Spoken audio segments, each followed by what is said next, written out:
closely on Alan Wake. Alice has been kidnapped. Alan, please help me. Alice? You'll do exactly what I say if you ever want to see your wife again. I can't tell anyone except my agent Barry. Damn it, Barry, they'll kill her. You're my best friend, and I'm worried that you're not right in the head. The ransom is a manuscript I supposedly wrote that's coming true before my eyes. It happened just the way it was on that page. So dark. I have found only a few scattered pages. I want the entire manuscript. The deadline is in 2 days. I found Mr. Wake's pages. Good girl. How the hell did she get her hands on the manuscript anyway? I don't know. She's resourceful. I told you you were too hard on her. Listen, I found out all sorts of interesting stuff while I was digging around. Yeah. Mr. Wake, it's Sheriff Breaker. We have an FBI agent here, Agent Nightingale. FBI? He's anxious to see you. You'd better come to the station. Okay, I'll be right over, Sheriff. Let's make this quick, huh? Help you folks? Name's Randolph. I'm the manager. We're looking for Rose. Works as a waitress down at the diner. Rose, sure. Nice girl. Who wants to know? I'm Alan Wake. The writer, huh? I heard on the radio you were visiting. Well, I'll show you her trailer. That Rose, she's a nice girl. Always pays her rent on time. As I was saying, Al, I found all sorts of weird stuff from the local newspaper's archives. This place is crazy. Disappearances, mysterious deaths, urban legends come true, and get this, most of this stuff takes place around Cauldron Lake. Well, you ain't wrong, mister. The Indians thought the lake was a doorway to the underworld. I'm the God-fearing type myself. I don't hold with that sort of thing. Yeah, okay. Anyway, there was an island there owned by a guy called Thomas Zane. Now, some of the articles I found about him make him out to be a famous writer, but I ran a bunch of searches, couldn't find a single thing he wrote. Zane was heavily into diving, so much so that the place came to be called Diver's Isle. But the volcano under the lake erupted in 1970, and Zane went down with the island.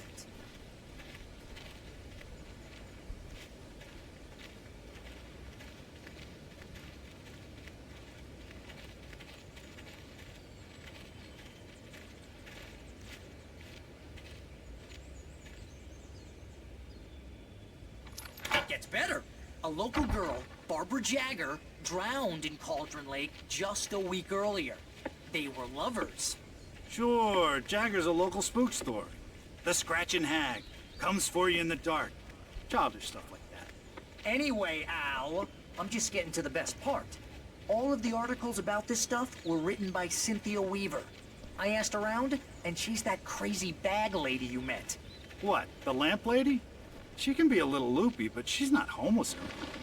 Yeah, anyway, she knew both Jagger and Zane before they both died, and she had some kind of a breakdown.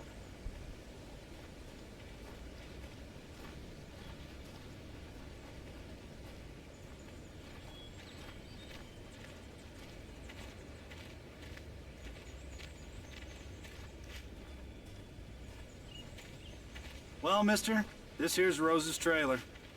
You mind me asking what you want with her? We're just here to talk to her, pal.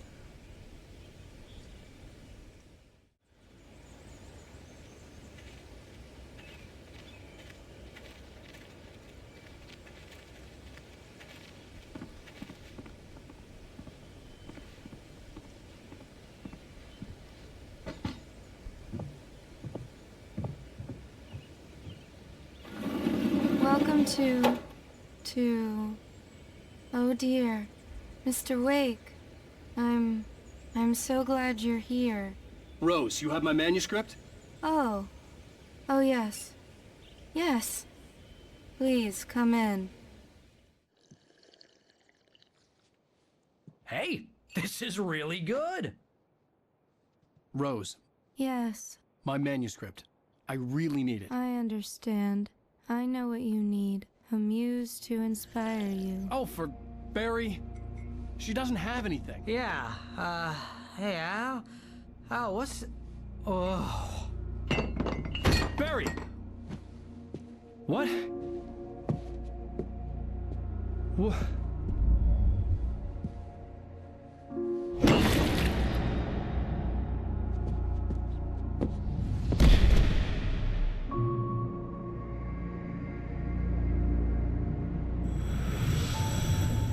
coming for you, hiding in my barber's skin. I'm too weak to stop it. You must turn the lights on. I promised I'd come visit you and your lovely wife. You must finish what you started. I insist. You must turn the lights on. Turn the light on. Back to work, boy.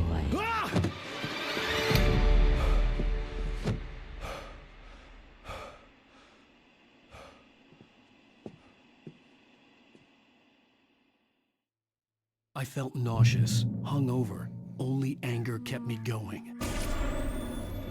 I can't tell reality from dream anymore, but it seems I have an imaginary editor to help me. She's an old woman in a funeral dress. I call her Barbara Jagger. She's very strict. I'm writing faster and faster. My manuscript is being heavily revised. The edits are getting very aggressive, and each day there's less of me and more of her. I hate it, but I know she's right. Rose took a day from me. I had less than 12 hours left to meet the kidnapper. All I could do was get Barry into the car, work something out once I got on the road. Welcome to the Oh Dear Diner. What can I get you today? Coffee? I couldn't work up much hate for Rose. Something had used her to get to me and left its mark. First refill is free. Milk and sugar on the counter there. Would you like to hear today's specials? Thank you. Have a nice day. My gun and flashlight were gone. I'd have to find a way to get Barry into the car as quickly as possible. There was no time to waste. Mr. Randolph liked Rose. That little smile she had. How she was still sweet when life had tried so hard to make her bitter. It wasn't any of his business what she did in her trailer. But those strangers, the writer and his smart-ass sidekick, looked like trouble. And they'd been in there for hours, way past her normal bedtime. He reached for the phone and called the sheriff's station.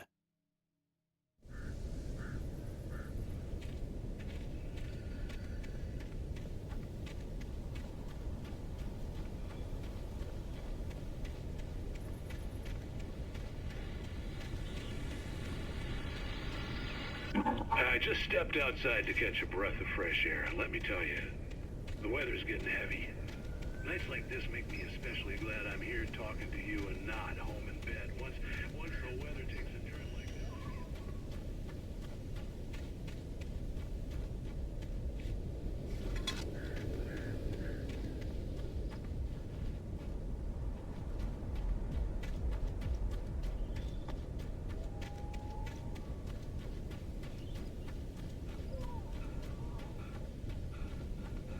Oh, you're gonna get it now. God knows what you've done to that poor girl. This is Agent Nightingale, FBI! Get him up, Hemingway! You're under arrest! You move a muscle, I'll unload right in your goddamn face! Stay right where you are, Slade!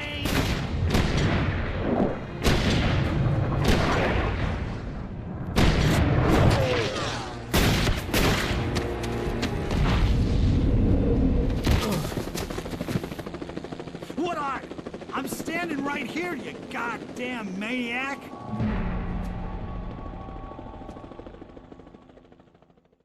I hated to leave Barry behind, but there was no way I'd miss my appointment with the kidnapper. Give it up, Mr. Wake! Come on! Make it easier! Move on! Get after it! Don't let him get away! Move it! Move it! Move it! I'll have your chance if you let him get away!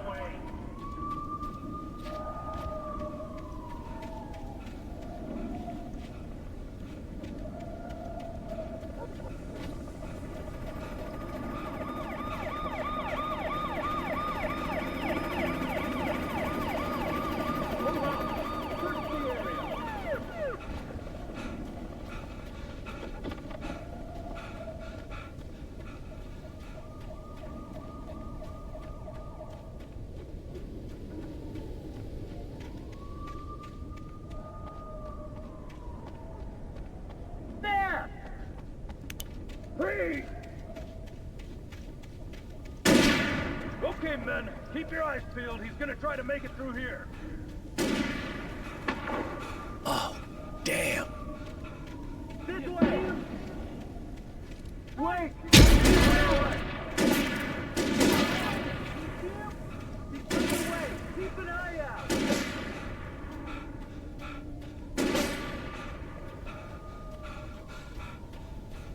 God damn it! Where'd he go? He slipped away! Keep an eye out!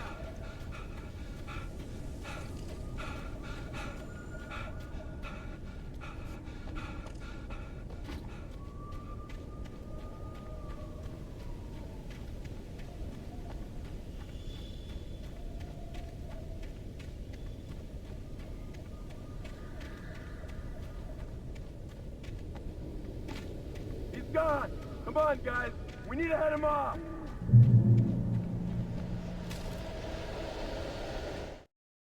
For decades, the darkness that wore Barbara Jagger's skin slept fitfully in the dark place that was its home and prison. It was hungry and in pain. It dreamed of its nights of glory when the poet's writing had called it from the depths and given it a brief, terrible taste of power and freedom. The rock stars had stirred it from the deep sleep the poet had sunk it back to in the end. When it sensed the writer on the ferry, it opened its eyes.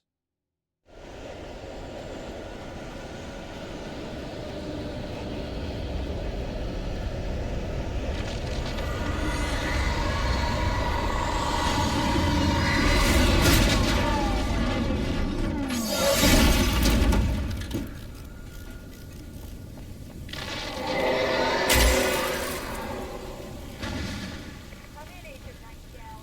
Sheriff Breaker, over. Nightingale, over. What on earth is going on? My deputy told me to fire his wings and he didn't have a gun. You almost hit a civilian instead. Over. Sheriff, wake's running. Don't give me cake. I don't have time.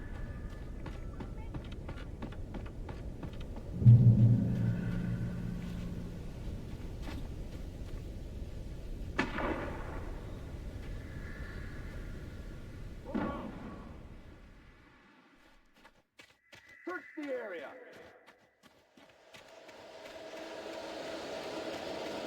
Safe yard! This way! Over here!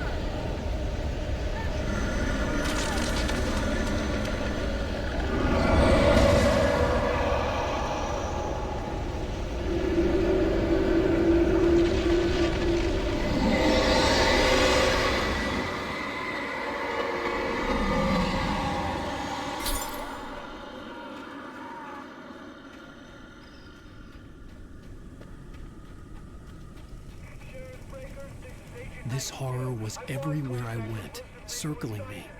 The cops didn't stand a chance. They were after a writer, not a monster.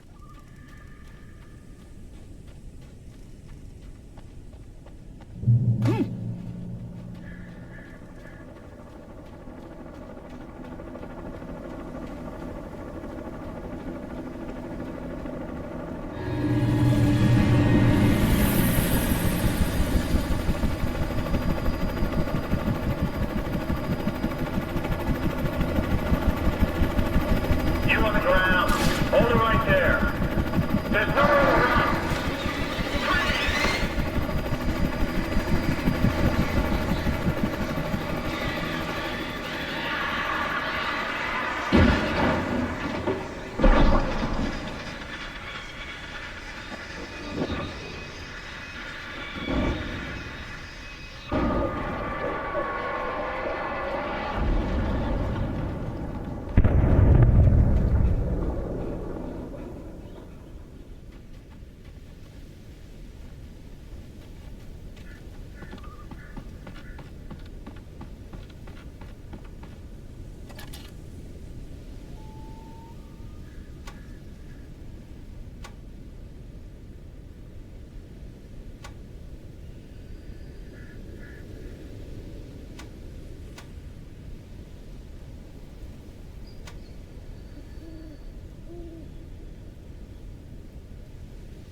This is James.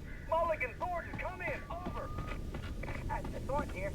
James, we got both. We Wheeler and Rosen country. They put up a fight or anything. I could see the lights of the radio station in the distance. Come on. Sit down and give me that. Jane, Mulligan here. Over. Go ahead, Mulligan. Over. We got Wheeler and Rose here. Wheeler's dropped or hopped up on something. Speaking of which, that Fed had a pretty distinctive whiff of Odin Scotch about it. Over. I imagined that the broadcast tower in the distance was part of the local radio station. Maine seemed like a decent guy. Perhaps he could give me directions to the coal mine.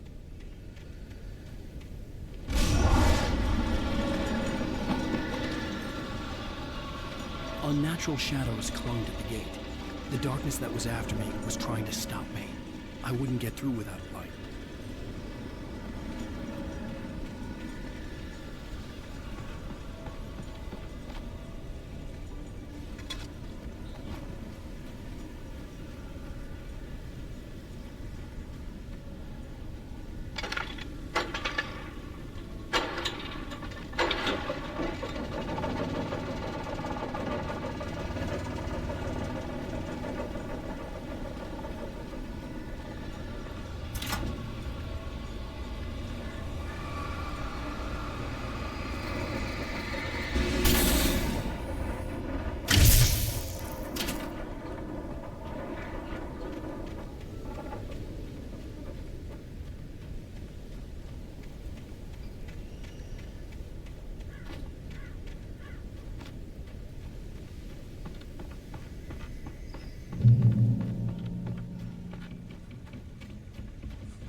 It took me a moment to recognize the flashing grenades.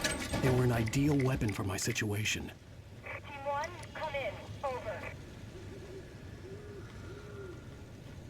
Team 1, this is Sheriff Breaker. Report. Over. Team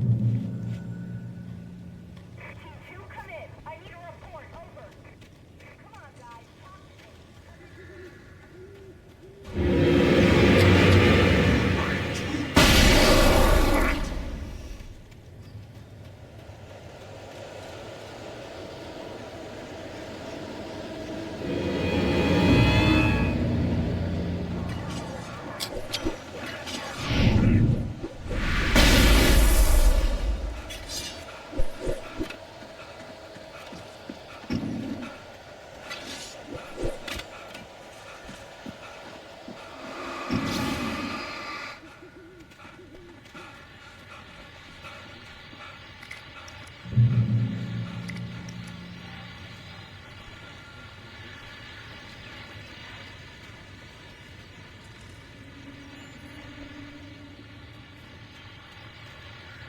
And here's another call. You're on KBF-FM with Pat Maine. It's Milt Peabody, Pat. What's on your mind, Milt?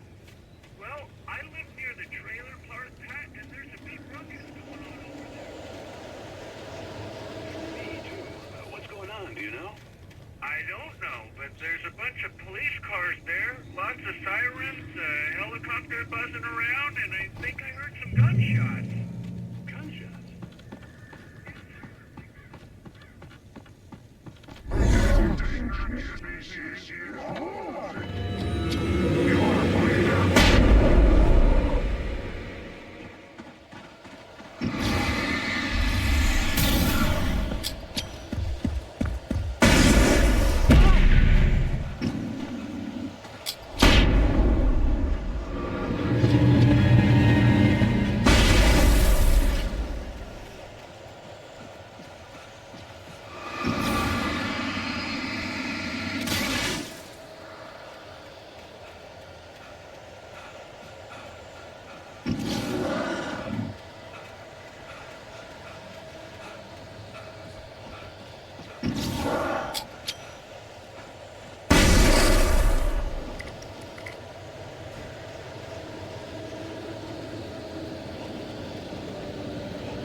could lend me a car to get to the coal mine.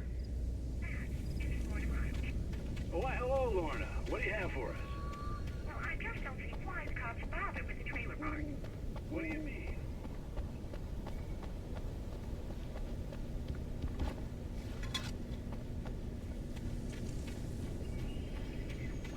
Resources on those people. Well, Let the trash sort themselves out. I'm sorry, but my granddaddy settled in Bright Falls in 1911. well, thank you very much for that compassionate viewpoint, Lorna. Oh, here's a little surprise. The famous writer Alan Wake just walked in. Folks, I'm going to see if I can talk him into an interview. Come on in, Mr. Wake. Oh, I'm so glad you could find the time to do this, Mr. Wake. Nowhere to run now, Dan Brown. You back away from me. Don't hurt. Whoa. Everyone calm down. Put the gun down. We're all friends here, right? Cool your jets, Nightingale. We got him. Judas Priest! What the hell's the matter with you? There's a civilian in there.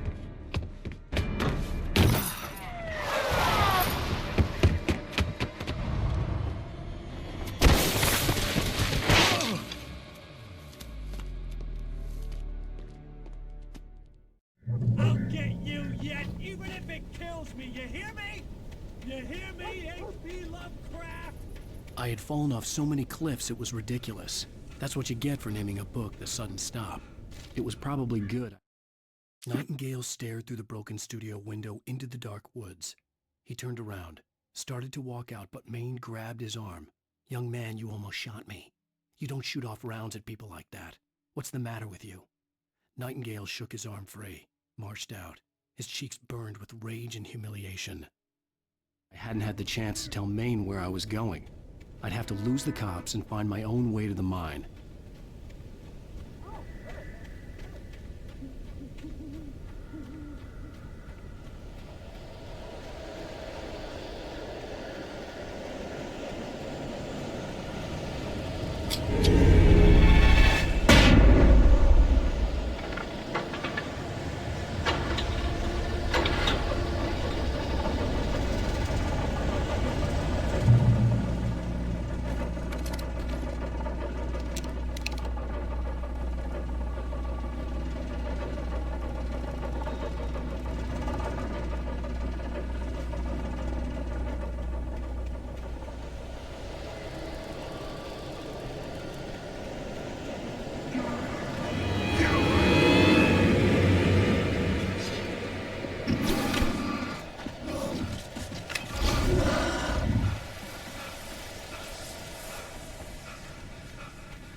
There was no sensible reason for the power company work lights to be here. It was almost as if they'd been left for someone like me to use.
The bulldozer's engine roared to life. Mud and rocks flew as it fought for traction. It crashed through the concrete wall and landed heavily in the yard. If it were an animal, it would have shaken its head after the impact, fixed its eyes on me, and charged. Of course, it had no head, nor eyes. Shadows crawled on its form, twisting it into a monster. Then, it came for me.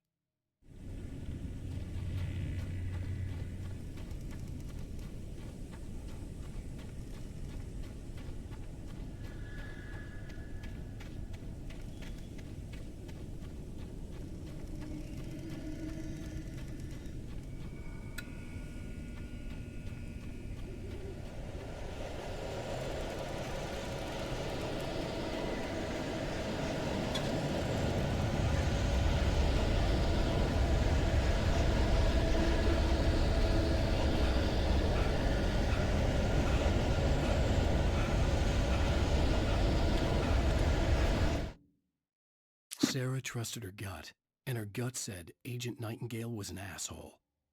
He felt wrong, and it wasn't just the smell of stale booze. It was in the way he flashed his badge, pulled rank, the look in his eyes when he wanted answers. Where was Alan Wake? What was this about an accident? Where was his wife? And most importantly, why did she let Wake go? He wouldn't answer her questions. Federal business was all he'd say.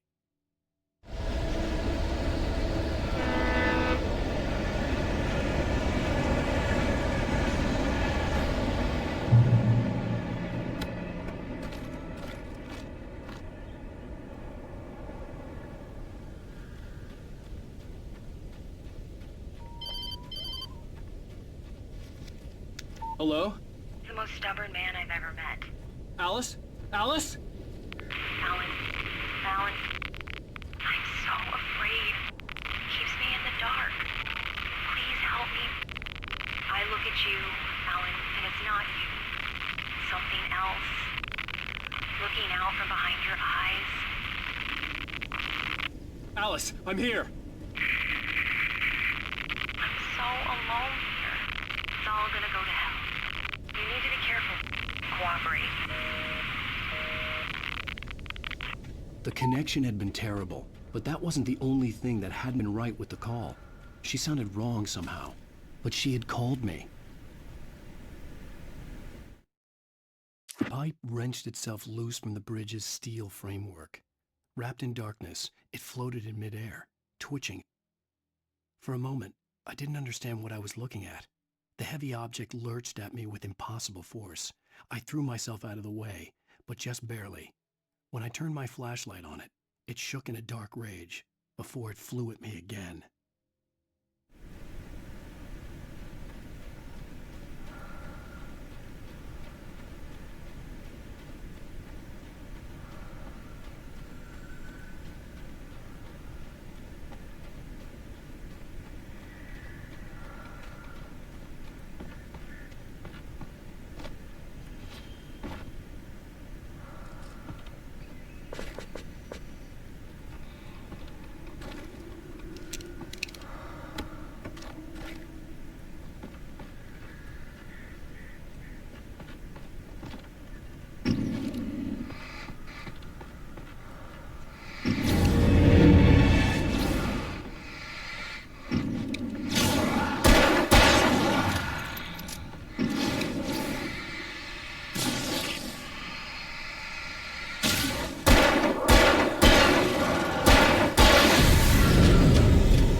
I could see a railway bridge up ahead, and a warehouse of some sort on the opposite shore.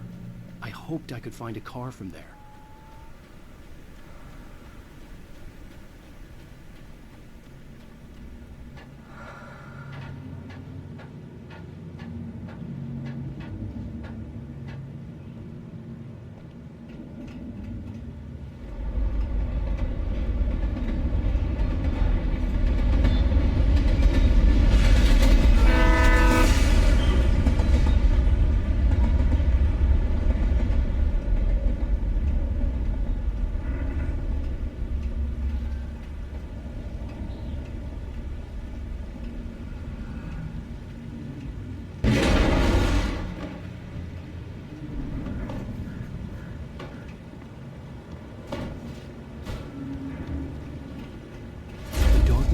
pursuing me was growing stronger, and it was taking over everything in its path.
I slammed the door shut right in his smug face. He pleaded for me to open the door. True to form, the asshole actually thought I would obey. I had no sympathy left, no guilt either, not for him. I took a moment to savor the scream. I bet I had a smile on my face. It was all that I had time for. The dark presence was inside the lodge with me.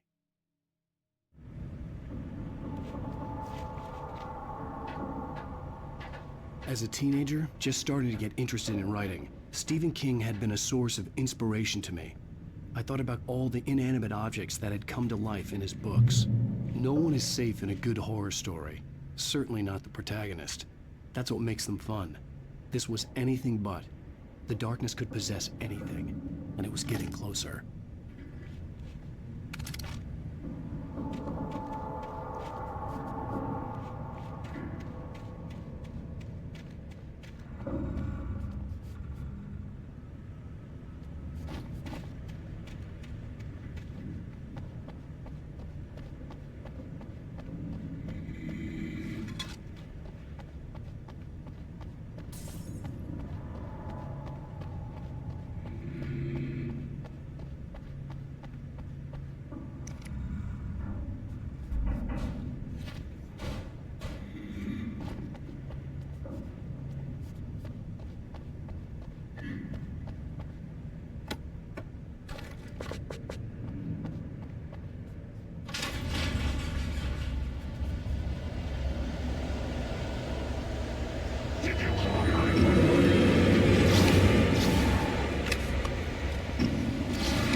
We take the facts of our existence for granted, unaware that they are merely a thin veneer of desperate self-delusion, covering a vast cosmos of madness and horror. too often the stars are right. In Night Springs. The darkness surged towards me, sucking everything loose from the ground into its depths, tugging at my clothes. I saw the flare the kidnapper had dropped and threw myself towards it just as I felt my feet leave the ground. The darkness embraced me with the force of a tornado. Somehow I managed to light the flare. The darkness roared and cast me away. I fell toward the dark waters of the lake far below. Tonight's episode, A Family Occasion. A journey echoing dirty trends to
I had never been this glad to see the sunrise. I had a couple of hours to get to the coal mine.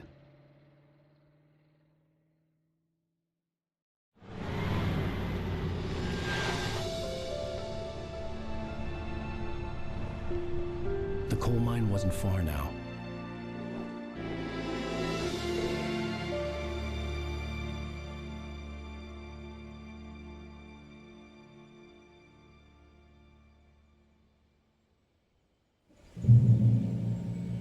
Today, I would meet the kidnapper, and he would give me Alice. I wouldn't give him any other choice. A drowning man will clutch at a straw. Little by little, without realizing it, I'd come to believe that the story in the manuscript was coming true. The current of its narrative had taken me deeper and deeper into dark waters. Alice had been taken from me. Barry was probably in jail. I was a fugitive from the FBI. The whole world taken over by the dark presence was trying to destroy me. It all felt real, but it matched a textbook case of insanity.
This is Pat Main, and you're listening to KBF FM. Folks, I want to apologize for kind of abandoning you to that looping music track last night. I was detained.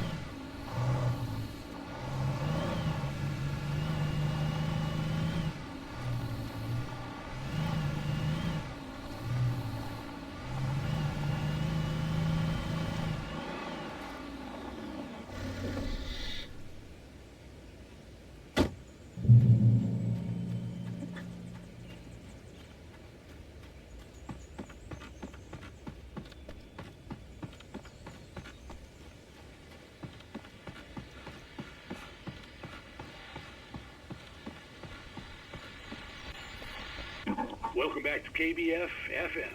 Hope you enjoyed that tune. Now, Doc, you were talking about life and finding that special someone, that soulmate. Well, you were talking about that. I was saying I don't...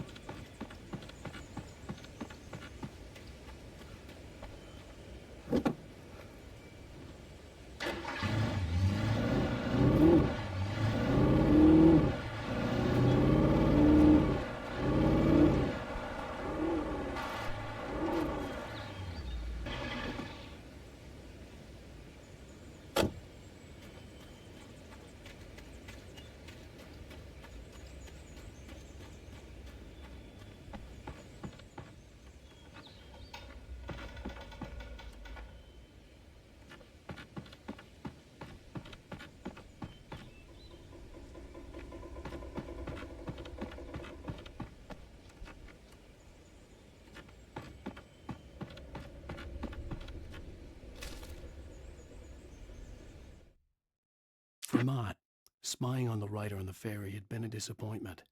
His boss had made Wake out to be something special, but Mott hadn't been impressed. He'd gotten a good long look at the wife, though, and he liked what he saw. Mott had fantasized about goading Wake into a fight, but it hadn't happened. Still, he'd get his chance to see if the writer had anything in him. He'd been promised as much.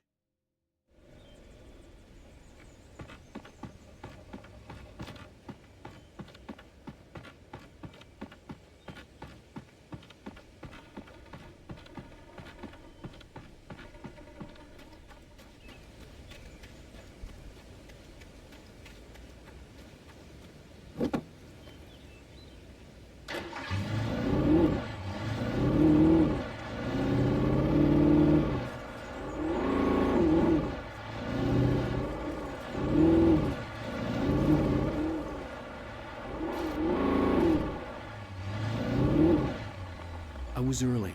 I was supposed to meet the kidnapper at noon in the main building. The coal mine was quiet. It was a museum now.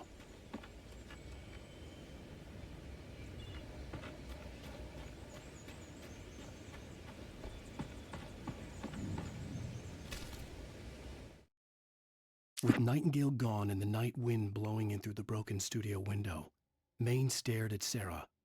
The sheriff looked away. Maine's voice shook with barely controlled anger. That boy's doing more drinking than thinking. I hope you know what you're doing, Sarah. He's got a sickness in his eyes. You take my word for it. He wants Wake for a reason, and it's not for anything good.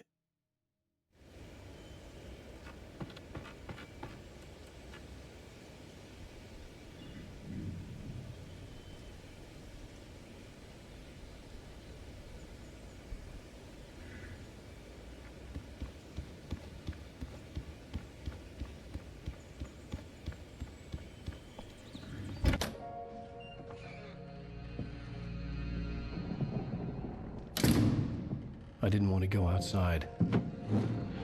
Cops had to be looking for me. The noon sun turned the place into a sauna. The day dragged on.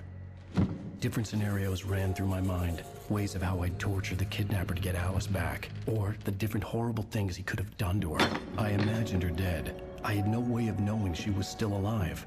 It was killing me. I was running on blind hope. It was all a waste of time. The bastard never showed up.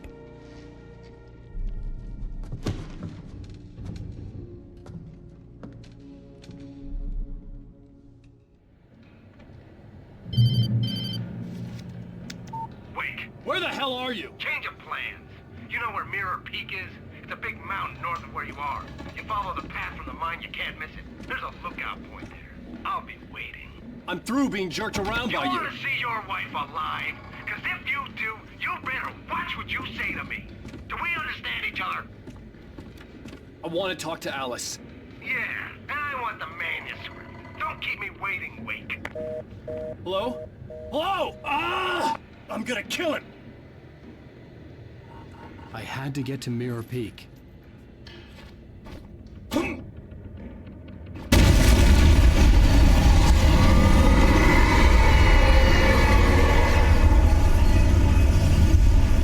It was close. Maybe closer than ever before.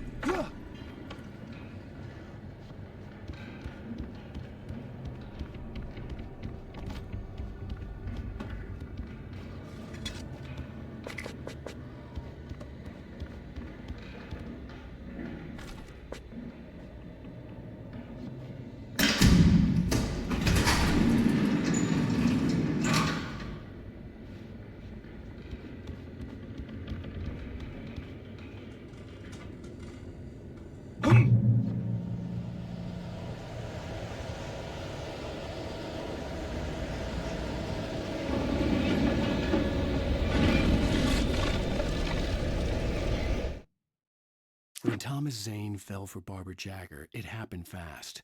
She was young, vibrant, and beautiful, full of life.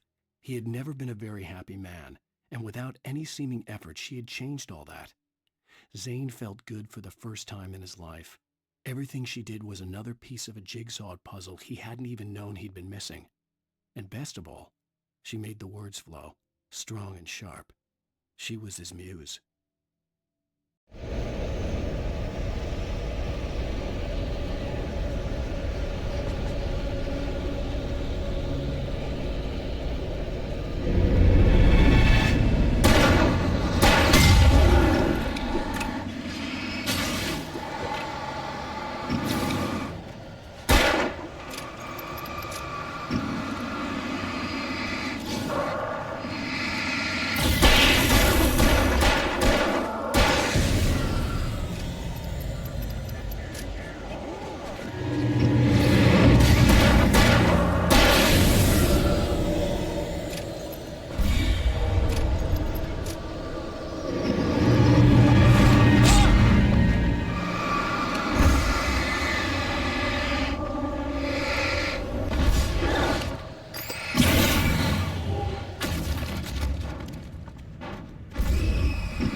The only way to reach the hillside ahead was to go through the building. I had to find a way to avoid electrocution.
Some of the taken retained echoes of their former selves, but these were just the nerve twitches of a dead thing. Nothing remained but a shell covered and filled with darkness. In most cases, these puppets were enough for the purposes of the dark presence. But for anything more elaborate, As with the writer, it was different. It needed his mind. And so rather than taking him over completely, it merely touched him.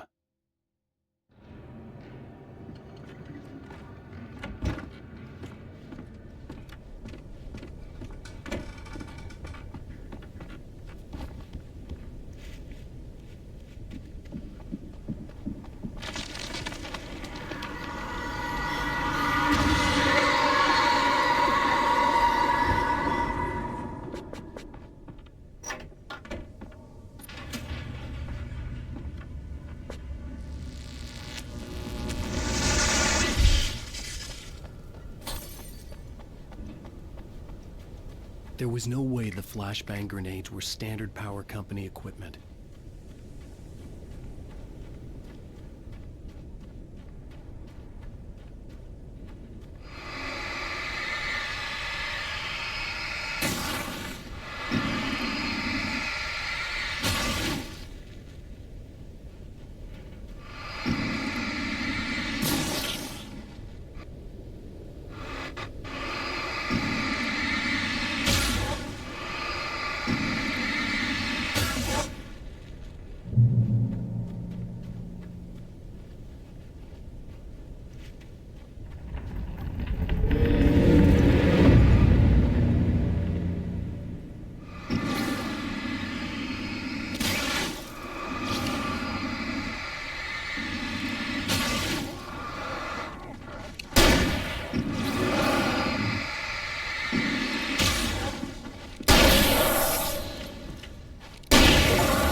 I stared through the bars of the jail cell.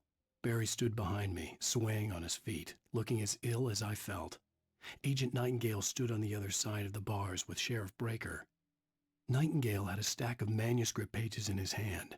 He seemed unhinged as he gloated. "Well, I've got you now, Raymond Chandler. It's all here, all the evidence, including conspiracy to murder a federal agent."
had no real plan. I was going to give the kidnapper all the manuscript pages I had for Alice. If that wasn't enough, I'd hold him at gunpoint and make him talk.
The dark presence was moving ahead of me in the same direction I was going. A cold feeling settled itself in the pit of my stomach.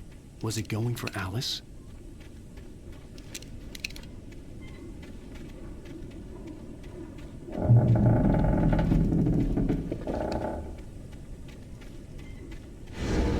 The graveyard shift may cause cancer.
The place was dead, a ghost town. Had been for decades, maybe a century.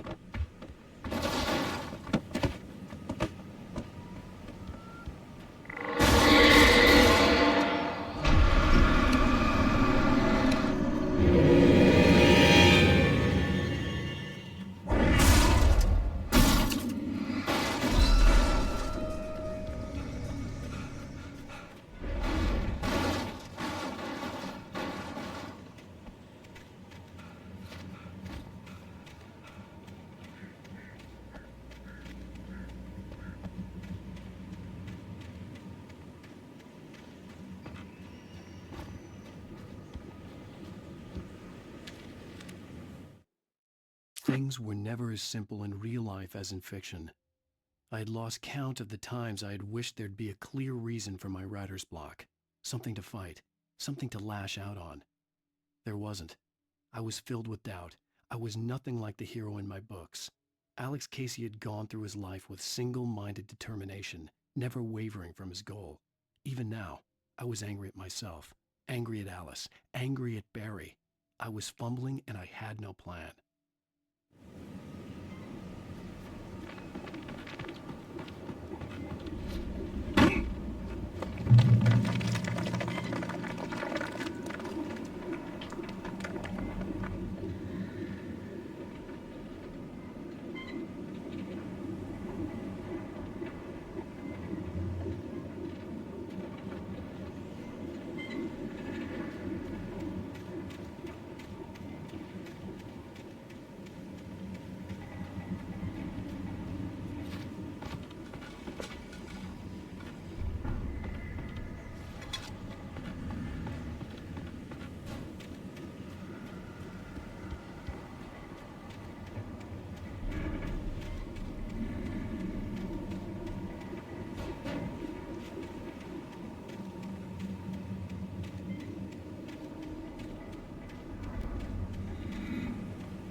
outside of writing is a struggle. I feel ill. I managed to make my way downstairs. There's a shoebox filled with books and papers by Thomas Zane. It's very hard to focus, but I managed to read some of it. He's a poet, and a good one. He writes of muses and creators summoning fabulous things from a magic lake, using his powers to shape the world of a realm of gods and dreams and demons, dark things that wait for a chance to slip through, wearing the flesh of men as disguise. Zane writes about himself, his girlfriend being taken over by a dark presence, about growing scared.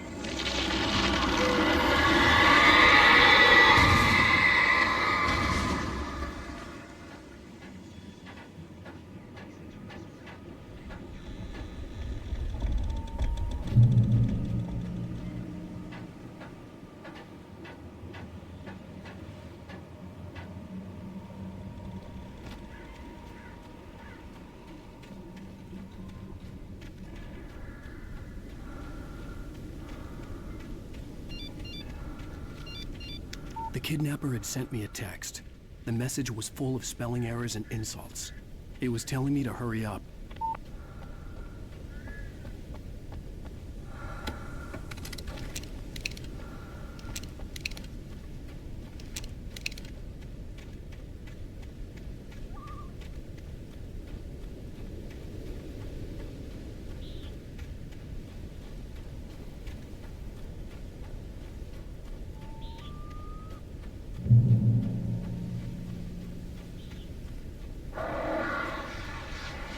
Birds.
Without warning, the headache stabbed at my brain.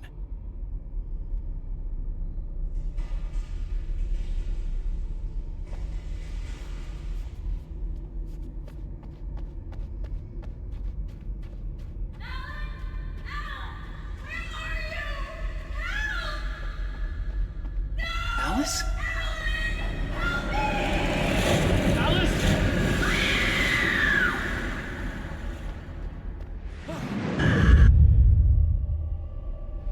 I'm losing it. I gotta get out of here. The hunters were big, thick-set men, confident and at home in the woods. They were feeling good, running on beer, ghost stories, and camaraderie late into the night. It did them no good, as they were taken by the dark presence, sucked deep into a darkness far worse than any ghost story they ever told or heard.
Even behind the closed doors and curtains of his grimy room at the Majestic, the local motel, Nightingale could feel the locals' eyes on him, the unrelenting pressure of their judgment. He forced it out of his mind. For all he knew, they could all be under Wake's spell already. You do what you have to do to get the job done. He took comfort from the bottle in his hand. Please, he thought, just let me get through this.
I'd have to make my way up this mine shaft in order to go on.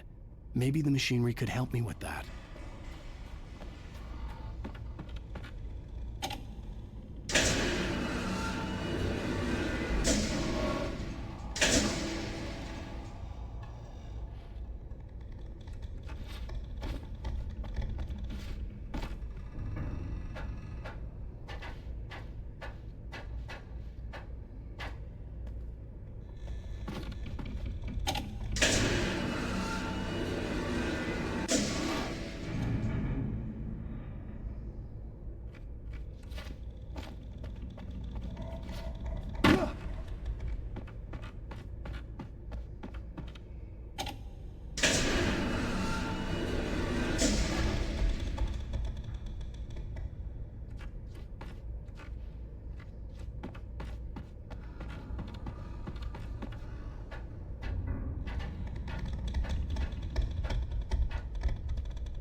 Lightning flashed behind the windows of Cauldron Lake Lodge.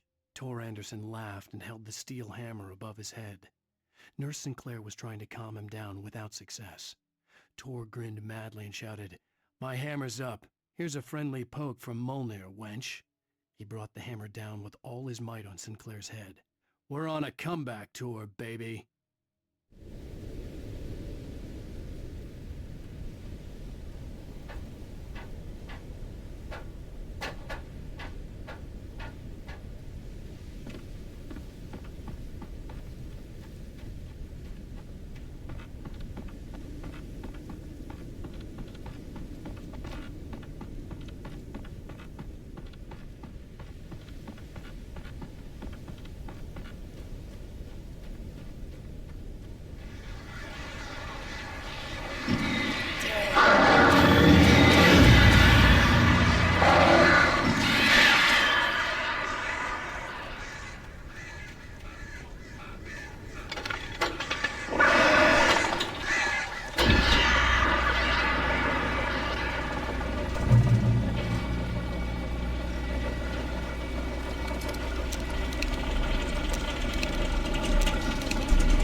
Just great.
Mott had checked all of Stucky's rental cabins. There had been no sign of the Wakes. It was dark when he'd found their car parked at the end of the road by Cauldron Lake. It made no sense. They must have taken a wrong turn, but there was no sign of them, and the car had been there for hours already. Frustrated, Mott stood on the rotten ruin of the footbridge that had once led to Diver's Isle before it sank beneath the waves years ago. The boss wouldn't be happy.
See Cauldron Lake. I thought I could make out the spot where the island and the cabin had been. There was a light near it. It had to be a boat.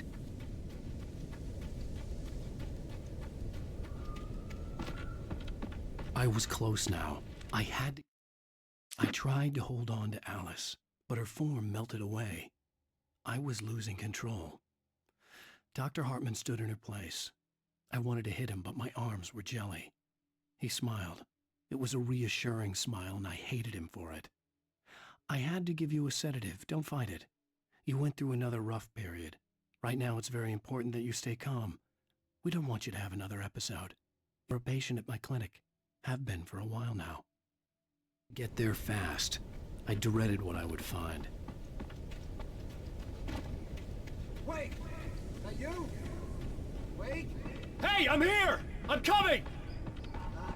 No! Get away! Sorry. Please, leave. The boss didn't know who he was messing with. I didn't know. I swear, I didn't know. We don't have his wife. We don't know where she is. She's